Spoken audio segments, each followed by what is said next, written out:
Hey guys, you're watching Ellipsis Tech. This is Arvind. Welcome to the gaming review of the VIVO Y83.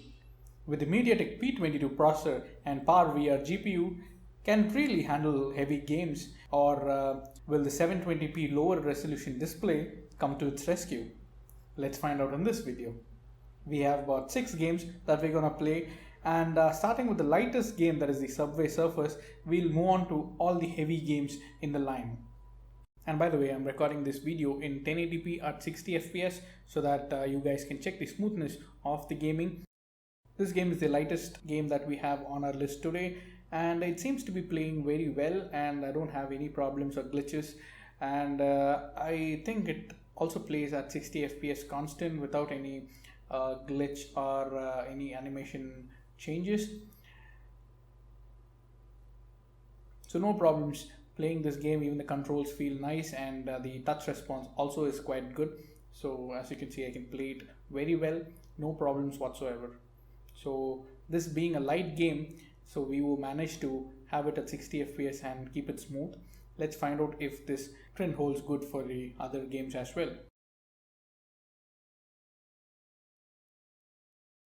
And next one is a pretty heavy game, that is the Asphalt 8, and the cutscene that follows here, if it renders fine, then the game would be easy, and I believe it rendered fine. So there's no problem rendering this particular clip, and it wasn't choppy at all. And even the game looks so nice. The graphics is set to high, and I don't see any problems even in the controls, or even in the even while I'm drifting or anything. I don't have any problems here. Even the smoke and the drift effect comes out very well. And there are few places where this game does not feel good, or it sort of glitches here and there when we go into a tunnel or anything, but I don't see any problems with this. And the Tokyo round, where there's all sort of lighting coming in, even I've seen a lot of Qualcomm phones struggle here a bit, but I don't see any sort of problem here. I guess the Power VR GPU does a great job, and I guess even the 720p resolution comes into good effect here, because it has to push very few pixels, and I don't see any problems even in drifting here. You can see a lot of light here, the rain effect and everything. And this is one place where almost all the phones chop a bit, but I don't see anything like that here in this Asphalt 8 game. So top marks to VIVO and MediaTek Processor. And the next game that we are going to check is CSR Racing 2, and again that is also a heavy game, and let's see if it plays well. And here I can see the animations are quite good, and I don't see any sort of lag or anything. It's quite good, and the cutscene also here renders great. Here you can see the shiny new car, so it is quite good. So let's race and see if it plays well or not. Yep. Going on.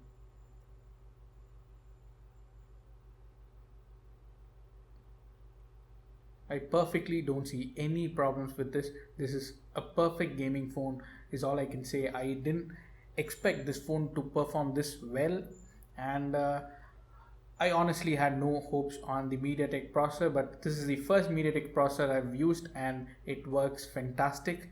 And this is a very recent processor, by the way, and the Power VR GPU has been awesome till now, and maybe because of the 720p display that they have put in, maybe that has been the best move for them now. But I don't see any problems whatsoever with the gaming performance of this. It almost renders 60 fps in every game.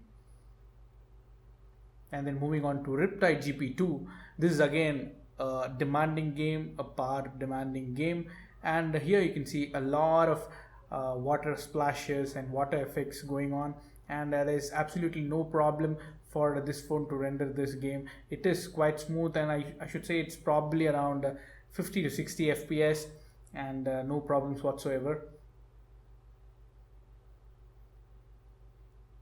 Here you can check the gameplay a bit, and also here you can see the water splash effect, very nice. And I've also set the resolution to ultra, and the graphics to ultra, and still it works like a charm. There's no problems. The water effect, splash effect, and everything works fine. The controls are too damn good.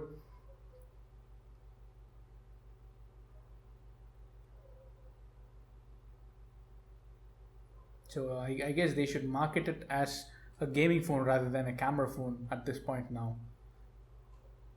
And the next game that we will have is the GTA San Andreas, probably the most demanding game of this list. And I've set the visual effects and the resolution to max. And let's move on to the gaming. And I've seen some of the phones, some of the mid-range, premium mid-range phones struggling to render this game. But here, I don't see any problem at all. The gaming is smooth, probably to 45 or 50 FPS, no problems, easily playable. And here you can see it's easy to control too. Some of the phones I have used had a lot of problems controlling, but I don't see anything right here. It's so smooth, it's so nice, and it's also a 720p display, but it's an IPS LCD display, and I don't see a problem with the colors or the display. It seems fine for me. I don't even consider this as a 720p display anymore. It seems good for me, good enough for me. And here I'm driving a car and still it works fantastically well. So kudos to Vivo and MediaTek.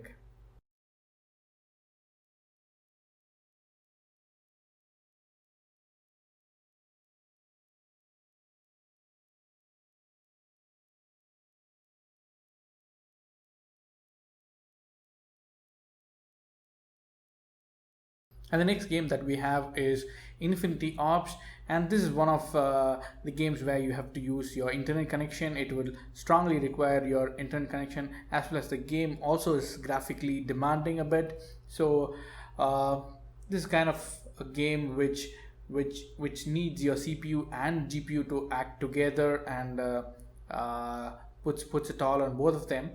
But I don't see any problems. This game plays smooth and fine. All you need for a FPS game is your smoothness and swiftness, and I don't think this lacks in any of that.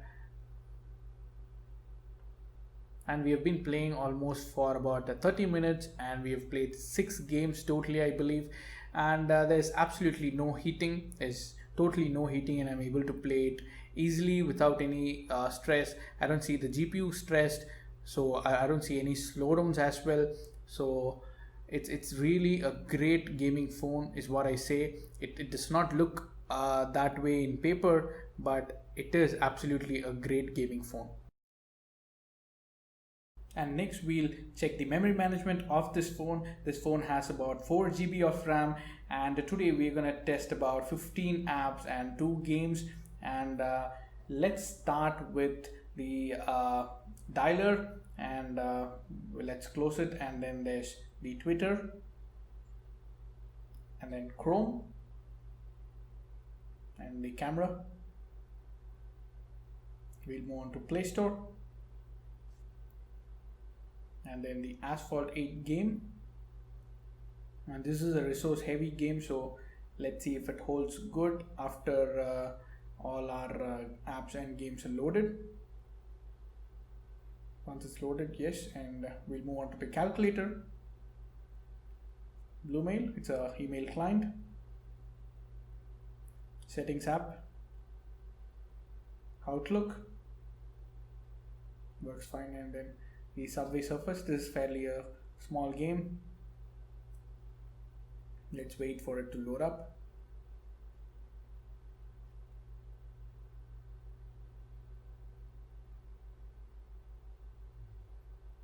Okay, it's loaded up. We'll move on to G News. Again, a great app for news, and Amazon store. And then moving on, we'll open Facebook, messages, YouTube, and then the clock. Yeah, all set. We have completed our round 1, and Let's see if it holds good. We'll start with the dialer again.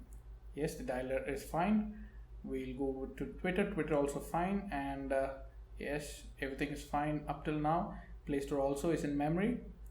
Asphalt 8, no, Asphalt 8 is not in memory. It's probably a bad sign or a hiccup. Let's see. Calculator is in memory. That's good. Bluemail, yes, it's in memory. Settings, good. Outlook, yes. Subway Surfers, yes. G News also in the right place. Amazon Shopping, yes. Facebook also is in memory. Messages, YouTube, I guess YouTube has reloaded, and the clock app.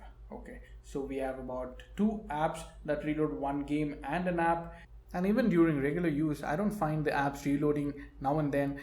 It always stays there, and even if I use an app yesterday and I sleep off and then wake up and then see that app still is in the same place where I left it off. So that's sort of good on Vivo's end. The Fun Touch OS adds to that, and I believe the 4 GB RAM is quite good, and it is necessary for this phone, and memory management seems to be perfectly fine with this phone.